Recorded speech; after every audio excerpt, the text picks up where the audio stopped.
दुनिया भर के बड़े नेता स्कॉटलैंड के ग्लासगो में मौजूद हैं, जहां 12 दिन तक चलने वाले COP26 समिट में ग्लोबल वार्मिंग के खतरे पर गहन मंथन हो रहा है। इस मौके पर पीएम मोदी ने दुनिया को दिया कौन सा मंत्र, भारत की पंचामृत की सौगात क्या है, कार्बन उत्सर्जन पर क्या बोले प्रधानमंत्री मोदी, जो बाइडेन ने क्यों कहा कि आने वाले समय में अमेरिका दुनिया के सामने उदाहरण पेश करेगा, विश्व के किन किन नेताओं से मिले पीएम मोदी और समिट से पहले जॉनसन मोदी मुलाकात में क्या रहा खास। ग्लासगो में जलवायु परिवर्तन सम्मेलन से जुड़ी सभी बड़ी खबरों के लिए देखिए टॉप 9 COP26 समिट।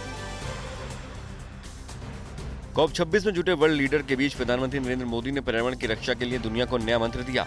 कहा लाइफ यानी लाइफस्टाइल फॉर एनवायरनमेंट। पीएम ने इसे जन आंदोलन बनाने का आह्वान किया। कहा दुनिया को ग्लोबल वार्मिंग के खतरे से बचाने के लिए अहम से वयम के कल्याण का यही रास्ता है। पीएम ने पर्यावरण की चुनौती से निपटने के लिए विश्व को देश की ओर से पंचामृत की सौगात दी। कहा भारत 2030 तक अपनी नॉन फॉसिल एनर्जी को 500 गीगाबाइट तक पहुंचाएगा और अपनी 50% ऊर्जा जरूरतों को रिन्यूएबल एनर्जी से पूरा करेगा। भारत कुल अनुमानित उत्सर्जन में से 1 बिलियन टन कार्बन उत्सर्जन को भी कम करेगा और अपनी अर्थव्यवस्था की कार्बन इंटेंसिटी 45% तक कम करेगा। पीएम ने 2070 तक नेट जीरो एमिशन का लक्ष्य हासिल करने की भी बात कही। स्कॉटलैंड के ग्लासगो में आयोजित COP26 सम्मेलन में पीएम ने कहा कि भारत जलवायु परिवर्तन के प्रति अपनी जिम्मेदारियों को लेकर सजग है। भारत में दुनिया की लगभग 17% आबादी रहती है, लेकिन महज 5% कार्बन उत्सर्जन के लिए जिम्मेदार है। पीएम ने कहा कि देश में LED बल्ब के इस्तेमाल, सोलर एनर्जी के बढ़ते प्रभाव और इलेक्ट्रिक वाहनों के उपयोग ने पर्यावरण संरक्षण में बड़ा योगदान दिया है। पीएम मोदी ने कहा कि भारत साहस और महत्वाकांक्षा के साथ जलवायु के विषय पर आगे बढ़ रहा है। मेरी बातें सिर्फ शब्द ही नहीं, ये भावी पीढ़ी के उज्जवल भविष्य का जय घोष है। आज Bharat installed renewable energy capacity में विश्व में 4थे नंबर पर है। भारत अन्य विकासशील देशों की पीड़ा को समझता है और साझा करता है और लगातार उनकी उम्मीदों को लेकर मुखर रहा है। COP26 समिट में अमेरिकी राष्ट्रपति जो बाइडेन ने रिन्यूएबल एनर्जी से रोजगार के अवसर पैदा करने पर जोर दिया। बाइडेन ने कहा कि अमेरिका में निवेश करने और एक स्वच्छ ऊर्जा वाले भविष्य का निर्माण करने की क्षमता है। इस प्रक्रिया में दुनिया भर में लाखों रोजगार के अवसर पैदा होंगे। इससे अगली पीढ़ी के लिए स्वच्छ हवा, हमारे ग्रह के लिए स्वच्छ वन और इकोसिस्टम तैयार होगा। COP26 वर्ल्ड लीडर समिट में अलग पीएम मोदी ने ब्रिटेन के पीएम बोरिस जॉनसन से मुलाकात की। मोदी ने समिट के सफल आयोजन के लिए जॉनसन को बधाई दी और जलवायु परिवर्तन के लिए उनकी वैश्विक पहल की सराहना की। मोदी और जॉनसन के बीच कारोबार, अर्थव्यवस्था, हेल्थ, रक्षा और पर्यावरण समेत कुछ दूसरे मुद्दों पर आपसी सहयोग को बढ़ाने पर बातचीत हुई। संयुक्त राष्ट्र महासचिव एंटोनियो गुतेरेस ने COP26 समिट में कहा कि पेरिस जलवायु समझौते के बाद से पिछले 6 सालों में रिकॉर्ड गर्मी पड़ी है। परंपरागत ईंधन के तेजी से प्रयोग करके हम मानवता को खात्मे की कगार पर धकेल रहे हैं। हमें एक कड़ा निर्णय लेना होगा, या तो हम इसे रोक दें या जलवायु परिवर्तन से हम रुक जाएं। COP26 समिट और इससे भी अलग पीएम मोदी दुनिया भर के नेताओं से मिल रहे हैं। पीएम ने कल ब्रिटेन के प्रिंस चार्ल्स और बारबाडोस की प्रधानमंत्री मिया मोटली से मुलाकात की। मोदी ने ऑस्ट्रेलिया के पीएम स्कॉट मॉरिसन और नेपाल के पीएम शेर बहादुर देउबा समेत अन्य नेताओं से भी संक्षिप्त मुलाकात की। समिट के दौरान पीएम मोदी इजराइल के पीएम नफ्ताली बेनेट से भी मिले। इसके बाद नफ्ताली ने ट्वीट किया, पीएम मोदी आपसे मिलकर बहुत अच्छा लगा।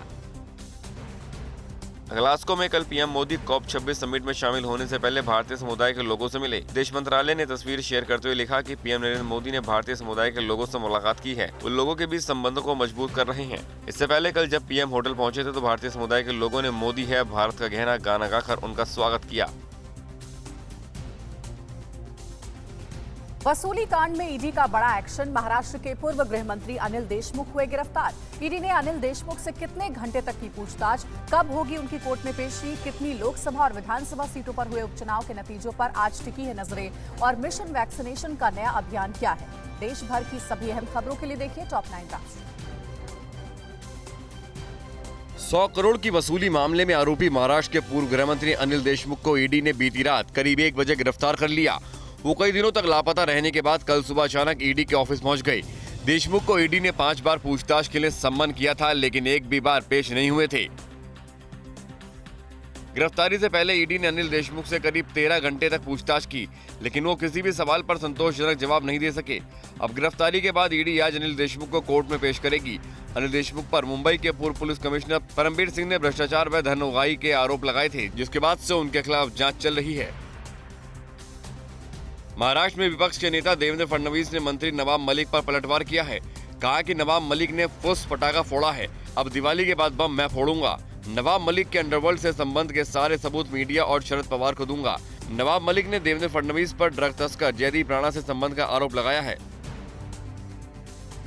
देश के 13 राज्यों में हुए 3 लोकसभा सीट और 29 विधानसभा सीटों पर हुए उपचुनाव के नतीजे आ जाएंगे। मतगणना सुबह 8 बजे शुरू होगी। लोकसभा की जिन 3 सीटों पर हुए उपचुनाव के नतीजे आ जाएंगे, उनमें मध्य प्रदेश की खंडवा, हिमाचल प्रदेश की मंडी सीट और दादर नगर हवेली की सीट शामिल है। 3 सीटों पर बीजेपी और कांग्रेस के बीच सीधी टक्कर है। देश के 13 राज्यों में जिन 29 विधानसभा सीटों पर हुए उपचुनाव के नतीजे आ जाएंगे, उनमें असम की 5 विधानसभा सीट, पश्चिम बंगाल की 4, मध्य प्रदेश, हिमाचल प्रदेश और मेघालय की 3-3 विधानसभा सीटें शामिल हैं। कर्नाटक एवं राजस्थान की 2-2 सीटों और मध्य प्रदेश, हरियाणा, महाराष्ट्र, मिजोरम और तेलंगाना की 1-1 सीट शामिल है। बिहार के तारापुर और कुशेश्वर स्थान विधानसभा सीटों पर हुए उपचुनाव के नतीजे भी आ जाएंगे। दोनों सीटों पर लालू की पार्टी आरजेडी और एनडीए गठबंधन की ओर से जेडीयू के उम्मीदवारों के बीच सीधी टक्कर है। इस बार महागठबंधन से अलग कांग्रेस भी दोनों सीटों से अपनी किस्मत आजमा रही है। दोनों सीटों पर जेडीयू के विधायक के निधन के बाद उपचुनाव हुए हैं। बिहार के पूर्व डिप्टी सीएम और आरजेडी नेता तेजस्वी यादव दरभंगा के कुशेश्वर स्थान के लिए कल ही रवाना हो गए थे। तेजस्वी ने कहा कि उन्हें आशंका है कि काउंटिंग में नीतीश कुमार गड़बड़ी करवा सकते हैं, लेकिन वो जनादेश की चोरी नहीं होने देंगे। ये चुनाव इसलिए भी अहम है क्योंकि साल 2014 के बाद लालू ने पहली बार बिहार में चुनावी सभा को संबोधित किया था। प्रधानमंत्री नरेंद्र मोदी 3 नवंबर को हर घर दस्तक वैक्सीनेशन महाअभियान की औपचारिक शुरुआत कर सकते हैं। ये अभियान 1 महीना यानी 2 दिसंबर तक चलेगा। इसके तहत 18 साल से ऊपर जो लोग वैक्सीनेशन से छूट गए हैं या फिर जिनकी दूसरी खुराक नहीं लगी है, उन्हें उनके घर पर ही कोरोना वैक्सीन दी जाएगी। देश में कोरोना संक्रमण की रफ्तार भले ही थम गई है, लेकिन त्योहारी मौसम में ये तेजी से पांव पसार सकता है। आशंका जताई जा रही है कि कोरोना का AY4 वेरिएंट कभी भी विकराल रूप धारण कर सकता है। देश में पिछले कुछ समय से एक दिन में कोरोना के 13,000 के आसपास नए केस सामने आ रहे हैं। इस समय देश में कोरोना के करीब 1.5 लाख एक्टिव केस हैं। आज धनतेरस है। दीपावली से पहले अयोध्या में श्री राम की पैड़ी पर कल होने वाले दीपोत्सव की तैयारियां अंतिम चरण में है। त्योहारी सीजन में कोरोना को लेकर सावधान होने की जरूरत है। कई शहरों में कोरोना के नए वायरस मिलने से चिंता बढ़ गई है। राज्यों की खबरों के लिए देखते हैं टॉप 9 राज्य विशेष। अयोध्या में 3 नवंबर को भव्य दीपोत्सव की जोर शोर से तैयारियां चल रही हैं। जगह जगह पर स्वागत द्वार बनाए गए हैं। श्री राम की पैड़ी पर ट्रॉलियों से घाटों पर दिए पहुंचाए जा रहे हैं। यहाँ 28 घाटों पर 12 लाख दिए जलाए जाएंगे। इस आयोजन को देखते हुए शहर में सुरक्षा व्यवस्था भी कड़ी कर दी गई है। निगरानी के लिए सीसीटीवी फुटेज और ड्रोन्स का भी इस्तेमाल किया जा रहा है। सूचना आयुक्त उदय माहुरकर ने कहा है कि अगर वीर सावरकर की बात मानी गई होती तो भारत आज सुपर पावर होता और शायद विश्वगुरु भी बन गया होता। उदय माहुरकर ने हाल ही में वीर सावरकर पर किताब लिखी थी और कल जयपुर में अपनी पुस्तक के बारे में विचार साझा कर रहे थे। उदय माहुरकर ने कांग्रेस पर निशाना साधते हुए कहा है कि वीर सावरकर की बात यदि कांग्रेस और भारत ने मानी होती तो भारत का विभाजन नहीं होता। आम आदमी पार्टी के राष्ट्रीय संयोजक अरविंद केजरीवाल ने गोवा में भी अयोध्या कार्ड खेला। कल एक प्रेस कॉन्फ्रेंस में केजरीवाल ने कहा कि विधानसभा चुनाव में अगर उनकी पार्टी सत्ता में आती है तो गोवा के लोगों को अयोध्या के मुफ्त तीर्थ यात्रा की सुविधा मिलेगी। केजरीवाल ने हर परिवार से एक बेरोजगार को रोजगार देने और जॉब नहीं मिलने तक 3,000 रुपए बेरोजगारी भत्ता देने का भी वादा किया। पटना के गांधी मैदान में ब्लास्ट केस में एनआईए कोर्ट में 9 में से 4 दोषियों को फांसी की सजा सुनाई गई है। 2 दोषियों को उम्र कैद और 2 को 10-10 साल की सजा मिली है। एक दोषी को 7 साल की सजा सुनाई गई है। 27 अक्टूबर 2013 को गांधी मैदान में पीएम मोदी की हुंकार रैली के दौरान सीरियल ब्लास्ट हुआ था। यूपी के कानपुर में जीका वायरस के बढ़ते प्रकोप ने प्रशासन की चिंता बढ़ा दी है। अब तक 11 लोग जीका वायरस की चपेट में आ चुके हैं, जिनमें 5 महिलाएं हैं। शहर में 10 मोहल्लों तक जीका वायरस अपने पांव पसार चुका है। जीका संक्रमण के प्रसार को देखते हुए चकेरी क्षेत्र के 3 किलोमीटर के दायरे को कंटेनमेंट जोन घोषित कर दिया गया है। एसबीआई के पूर्व चेयरमैन प्रदीप चौधरी को लोन धोखाधड़ी मामले में कल दिल्ली से गिरफ्तार कर लिया गया। उन पर 200 करोड़ की संपत्ति 24 करोड़ में बेचने के मामले में गिरफ्तारी की गई है। उन्हें 14 दिन की न्यायिक हिरासत में भेज दिया गया है। चौधरी पर अपने पद पर रहने के दौरान जैसलमेर के सितारा होटल के लोन मामले में धोखाधड़ी का आरोप है। नीट यूजी एग्जाम 2021 का रिजल्ट जारी कर दिया गया है। इस परीक्षा में तेलंगाना की मृणाल कुटेरी ने ऑल इंडिया फर्स्ट रैंक हासिल किया है। दिल्ली के तन्मय गुप्ता दूसरे और महाराष्ट्र की कार्तिका जी नायर ने तीसरा स्थान हासिल किया है। एनटीए ने छात्रों को स्कोर कार्ड और रैंक लिस्ट भी व्यक्तिगत रूप से भेजा है।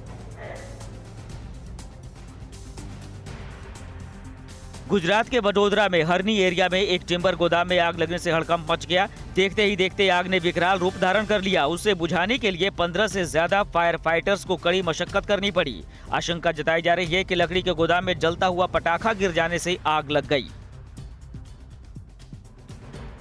दिल्ली पुलिस की साइबर क्राइम यूनिट ने व्हाट्सएप हैकिंग का इस्तेमाल कर ठगी करने वाले एक गिरोह का भंडाफोड़ किया है और एक विदेशी नागरिक को गिरफ्तार कर लिया है।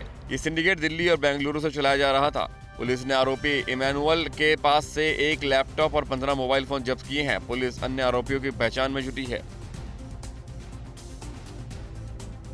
चीन अपने विरोधियों के खिलाफ क्या साजिश रच रहा है? चीन की चालबाजी से निपटने के लिए भारत का जवाब। भारतीय सेना की शत्रुजीत ब्रिगेड ने लद्दाख में दिखाया करतब और कहां से सामने आया तालिबान के सुप्रीम लीडर अखुंदजादा का नया वीडियो। पड़ोसी मुल्कों की साजिशों से जुड़ी खबरों के लिए देखते हैं टॉप 9 दुश्मन चीन पाक। एलएसी पर चल रहे तनाव के बीच चीन अपनी वायुसेना को और मजबूत करने की कोशिशों में जुटा है। इन तैयारियों के बीच चीन ने पिछले हफ्ते अपने कई सैन्य विमानों की टेस्टिंग की। इनमें से 2 युद्धक विमान हैं। एक को अर्ली वार्निंग एयरक्राफ्ट कहा जाता है, जबकि दूसरा मानव रहित विमान है। इसके अलावा चीन ने 2 सीट वाली हाई स्पीड एयर टैक्सी का भी टेस्ट किया है। चीन सरकार के मुखपत्र ग्लोबल टाइम्स में छपी एक रिपोर्ट के मुताबिक हाल ही में चीन की सेना ने अपनी सैन्य क्षमता प्रदर्शित करने के लिए पश्चिमी इलाकों में नए रॉकेट और युद्धक हथियारों की टेस्टिंग की थी।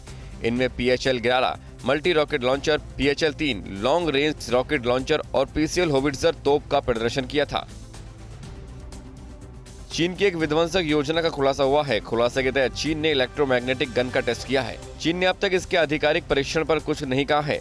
इलेक्ट्रोमैग्नेटिक की मारक क्षमता 7500 किलोमीटर तक बढ़ाई जाती है। चीन ऐसा विध्वंसक हथियार अपनी सेना PLA को 2025 में सौंपेगा। चीन के साथ सीमा विवाद के बीच भारतीय सेना भी अपनी तैयारियों को और मजबूत कर रही है। सेना के शत्रुजीत ब्रिगेड अपनी रैपिड रिस्पांस क्षमता की समीक्षा के लिए पूर्वी लद्दाख में उत्तरी सीमाओं पर हवाई अभ्यास कर रही है। ब्रिगेड के सैनिकों को अभ्यास के तहत 14,000 फुट से ज्यादा ऊंचाई वाले क्षेत्र में पहुंचाया गया। पैराशूट ब्रिगेड ने एक्सरसाइज में oxygen combat free fall jump integrated battle drill भी की। सूत्रों के मुताबिक 0 से 20 डिग्री सेल्सियस नीचे तक के तापमान और ज्यादा ऊंचाई वाले दुर्गम क्षेत्रों में सैनिकों को पहुंचाना चुनौतीपूर्ण था, लेकिन भारतीय शूरवीरों ने यह कारनामा कर दिखाया है। प्रतिबंधित आतंकी संगठन तहरीक लब्बैक के कट्टरवाद के सामने इमरान खान सरकार ने घुटने टेक दिए हैं। अब इमरान खान की सरकार आतंकियों की तारीफ करने में जुट गई है। मंत्री अली मोहम्मद खान ने कहा है कि अपनी प्रतिबद्धता का सम्मान करने के लिए TLP नेतृत्व की तारीफ करता हूं। अफगानिस्तान और पाकिस्तान ने चमन बोल्डक बॉर्डर को खोलने का फैसला किया है। दोनों देशों ने ये बॉर्डर आज से पैदल चलने वालों और व्यापार के लिए खोलने का फैसला किया है। इस बॉर्डर के जरिए पाकिस्तान और अफगानिस्तान के बीच काफी समय से व्यापार होता रहा है। अफगानिस्तान पर तालिबान के कब्जे के बाद इसे बंद किया गया था। तालिबान के सुप्रीम लीडर शेख हबीबुल्लाह अखुंदजादा का एक नया वीडियो सामने आया है। दावा यह है कि शनिवार को अखुंदजादा ने कंधार में एक सभा को संबोधित करने के बाद एक धार्मिक स्कूल का भी दौरा किया। तालिबान ने इस वीडियो को जारी कर अखुंदजादा की मौत को लेकर लगाई जा रही अटकलों को खारिज कर दिया है। तालिबान ने अफगानिस्तान के बामियान में बुद्ध की मूर्तियों को निशाना बनाए जाने का वीडियो सोशल मीडिया पर वायरल किया है। वीडियो में दिख रहा है कि तालिबान ने बामियान के बुद्ध मूर्तियों पर गोलियां बरसाई। वीडियो में बुद्ध मूर्तियों के लिए तालिबान की नफरत साफ दिख रही है। लोगों ने विश्व समुदाय से इस पर रोक लगाने की मांग भी की है। चीन ने ताइवान में फिर घुसपैठ की। चीन की दादागिरी को लेकर ताइवान ने जारी किया अलर्ट। चीन को हद में रखने के लिए अमेरिका ने अपनी फौज की एक खास यूनिट को ताइवान में तैनात किया है और चीन को समंदर में घेरने के लिए अमेरिका का एक्शन प्लान क्या है। इन सभी खबरों के लिए देखते हैं टॉप 9 वर्ल्ड बैटलग्राउंड। समंदर में चीन की घेरेबंदी के लिए अमेरिका अपनी नौसेना को और मजबूत करने में जुटा है। अमेरिकी नौसेना ने अपनी नेक्स्ट जनरेशन के करियर एयर विंग की योजना तैयार की है। नया career wing drone, stealth fighters और दूसरे युद्ध सामग्री को ले जा सकता है। हाल ही में चीन की नौसेना ने भी ऐसे ही 2 नए विमानों का खुलासा किया था। इसी को देख अमेरिका अपनी नौसेना को मजबूत कर रहा है। चीन ने एक बार फिर ताइवान में घुसपैठ की है। सोमवार को चीन के पनडुब्बी रोधी युद्धक विमान के साथ एक रिमोट इंटरफेस विमान और 10 लड़ाकू विमानों ने ताइवान के वायु सीमा में उड़ान भरी। इसमें एक चीनी विमान ताइवान के दक्षिण पूर्वी हिस्से तक पहुंच गया था। चीन का पनडुब्बी रोधी युद्धक विमान ने ताइवान के मुख्य द्वीप के दक्षिण में सीधे उड़ान भर ताइवान को धमकी दी। चीन के घुसपैठ को देखते हुए ताइवान ने भी अपनी एयर डिफेंस सिस्टम अलर्ट कर दिया है। ताइवान ने चीन के घुसपैठ करने वाले फाइटर जेट्स की निगरानी के लिए रेडियो पर अपनी सेना को अलर्ट जारी कर दिया है। इसके अलावा ताइवान ने अपने फाइटर विमानों को भी अपनी वायु सीमा की ओर रवाना किया है। परसों भी ताइवान ने जवाबी कार्रवाई कर घुसपैठ करने वाले 8 चीनी फाइटर जेट्स को वापस जाने पर मजबूर कर दिया था। ताइवान को चीन की ओर संभावित हमले और उसकी घुसपैठ से बचने के लिए अमेरिकी सेना की एक विशेष टुकड़ी कुछ समय के लिए ताइवान के द्वीप पर तैनात रहेगी। इस तैनाती के दौरान अमेरिकी फौज ताइवान के सैनिकों को खास ट्रेनिंग भी देगी। ताइवान की सीमा के पास पहले से ही अमेरिकी फौज की मौजूदगी है। हाल ही में ताइवान के सेना प्रमुख अमेरिका के दौरे पर गए थे। इसी दौरे में अमेरिका के साथ ये डील हुई। रूस के राष्ट्रपति व्लादिमीर पुतिन ने रूस की सीमाओं के करीब नाटो देशों की सैन्य गतिविधियों के बीच देश की हवाई सुरक्षा को और मजबूत करने के निर्देश दिए हैं। अमेरिका और रूस के बीच ब्लैक सी में पहले भी तनातनी हो चुकी है। पुतिन ने सैन्य अधिकारियों और हथियार निर्माताओं के साथ एक बैठक में नाटो के अमेरिकी नेतृत्व वाले मिसाइल डिफेंस सिस्टम की तैनाती और ब्लैक सी में नाटो के विमानों की हलचल का भी जिक्र किया।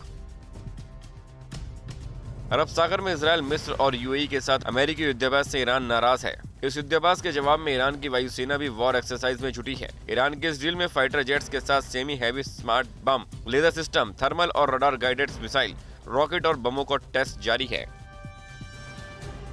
तालिबान के साथ लड़ाई में पंजशीर घाटी हार चुके नॉर्दर्न अलायंस के नेता अहमद मसूद एक बार फिर तालिबान से दो हाथ करने की तैयारी कर रहे हैं। रूस की ताज़ा न्यूज एजेंसी के मुताबिक पंजशीर के पूर्व डिप्टी गवर्नर कबीर वासिक ने दावा किया है कि ताजिकिस्तान में रह रहे अहमद मसूद नई रणनीति बनाने में जुटे हैं। दावा किया जा रहा है कि अहमद मसूद अपने इलाकों से मिलने अफगानिस्तान भी जाते रहते हैं। ईरान अफगान की सीमा पर दोनों देशों के हथियारबंद सुरक्षा प्रहार भिड़ गए। सूत्रों के मुताबिक निमरोज सीमा पर ईरान के सुरक्षा बलों ने अफगानिस्तान के एक ट्रक चालक के साथ बुरा व्यवहार किया, जिसके बाद गुस्से में तालिबान के सुरक्षा प्रहरी ईरान की सीमा के 300 मीटर अंदर पहुंच गए। हालांकि बाद में तालिबान को ही ईरानी सुरक्षा बलों के जवानों से माफी मांगनी पड़ी। इजराइल के वेस्ट बैंक में यहूदियों के लिए 3000 से ज्यादा घर बनाने के फैसले से एक बार फिर इजराइल और फिलिस्तीन के बीच टकराव बढ़ने की आशंका है। इजराइल की सरकार ने कल अपने नियंत्रण वाले वेस्ट बैंक में करीब 1300 घरों को बनाने की मंजूरी दे दी है। यहाँ कई बार इजरायली सेना फिलिस्तीनी निर्माण को ध्वस्त कर चुकी है। वेस्ट बैंक के इस हिस्से पर फिलिस्तीन अपना दावा करता रहा है। T20 वर्ल्ड कप में श्रीलंका को हराकर इंग्लैंड ने सेमीफाइनल में जगह पक्की कर ली है। साथ ही जोस बटलर बने इस T20 वर्ल्ड कप में शतक लगाने वाले पहले बल्लेबाज। और कल अफगानिस्तान के खिलाफ बड़े मुकाबले के लिए टीम इंडिया की कैसी है तैयारी? T20 वर्ल्ड कप से जुड़ी खबरों के लिए देखते हैं top 9 T20 world cup. T20 world cup में भारत लगातार 2 हार के बाद मुश्किल में है। कल भारत को अफगानिस्तान के खिलाफ मैदान में उतरना है। टीम इंडिया को अगर सेमीफाइनल के रेस में बने रहना है तो उसे अफगानिस्तान को बड़े अंतर से हराना होगा। अफगानिस्तान की टीम अभी तक 3 मैचों में 2 मैच जीतकर 4 अंक हासिल कर चुकी है और वो ग्रुप 2 में पाकिस्तान के बाद दूसरे नंबर पर है। इस लिहाज से अफगानिस्तान को हल्के में नहीं लिया जा सकता है। लगातार 2 मैच हारने के बाद टीम इंडिया के लिए सेमीफाइनल की राह काफी मुश्किल हो गई है। सेमीफाइनल में पहुंचने के लिए अब टीम इंडिया को न्यूजीलैंड और अफगानिस्तान के बीच होने वाले मुकाबले के नतीजे पर निर्भर रहना होगा। इसके साथ भारत को अपने बाकी तीनों मुकाबले बड़े अंतर से जीतने होंगे। 3 जीत के साथ भारत के 6 अंक होंगे। साथ में ये भी दुआ करनी होगी कि अफगानिस्तान न्यूजीलैंड को हरा दे। T20 वर्ल्ड कप में कल खेले गए मुकाबले में इंग्लैंड ने श्रीलंका को 26 रनों से हरा दिया। इंग्लैंड ने श्रीलंका को जीत के लिए 164 रनों का लक्ष्य दिया था। जवाब में श्रीलंका 137 पर ही ऑल आउट हो गई। इंग्लैंड की टीम की ये लगातार चौथी जीत है। इस जीत के साथ इंग्लैंड ने ग्रुप 1 में सेमीफाइनल में अपनी जगह सुरक्षित कर ली है। सेमीफाइनल से पहले इंग्लैंड को अब एक ही मैच 6 नवंबर को दक्षिण अफ्रीका के साथ खेलना होगा। इंग्लैंड के जोस बटलर ने श्रीलंका के खिलाफ मुकाबले में शानदार नाबाद शतक लगाया। बटलर में 67 गेंदों पर नाबाद 101 रन बनाए। पारी की आखिरी गेंद पर उन्होंने छक्का लगाकर इंटरनेशनल T20 करियर का अपना पहला शतक पूरा किया। इसके साथ ही इस T20 वर्ल्ड कप में शतक लगाने वाले पहले बल्लेबाज भी बन गए। इस शानदार पारी के लिए उन्हें मैन ऑफ द मैच चुना गया। इंग्लैंड के जोस बटलर ने इंग्लैंड के खिलाफ मुकाबले में हार के बाद श्रीलंका की टीम T20 वर्ल्ड कप के सेमीफाइनल की रेस से बाहर हो गई है। श्रीलंका 4 में से 3 मैच हार चुकी है। इंग्लैंड के खिलाफ मुकाबले में श्रीलंका की बल्लेबाजी फ्लॉप रही। हालांकि छठे विकेट के लिए दासुन शनाका और वानिदु हसरंगा ने 36 गेंदों पर 53 रन जोड़कर कुछ उम्मीद जरूर जगाई थी, लेकिन 34 रन बना चुके हसरंगा के आउट होते ही श्रीलंका के लिए जीत मुश्किल होती चली गई। T20 वर्ल्ड कप में आज 2 मुकाबले खेले जाएंगे। पहला मुकाबला दोपहर 3:30 बजे बांग्लादेश और दक्षिण अफ्रीका के बीच खेला जाएगा। पहले तीनों मैच हारकर बांग्लादेश की टीम सेमीफाइनल से पहले ही रेस से बाहर हो चुकी है, जबकि दक्षिण अफ्रीका की टीम 3 में से 2 मैच जीतकर ग्रुप 1 में इंग्लैंड के बाद 4 अंक के साथ दूसरे नंबर पर है। दक्षिण अफ्रीका आज मैच जीतकर सेमीफाइनल में अपनी दावेदारी और मजबूत करना चाहेगी। T20 वर्ल्ड कप में आज दूसरा मुकाबला है। शाम 7:30 बजे आबू धाबी में पाकिस्तान और नामीबिया के बीच ये मैच खेला जाएगा। पाकिस्तान की टीम पहले 3 मुकाबले जीतकर सेमीफाइनल में अपनी जगह करीब करीब पक्की कर चुकी है। पाकिस्तान आज का मुकाबला जीतकर सेमीफाइनल में अपनी जगह सुरक्षित करना चाहेगा, जबकि नामीबिया का ये तीसरा मुकाबला है। अभी तक उसने 2 में से 1 मैच जीता है।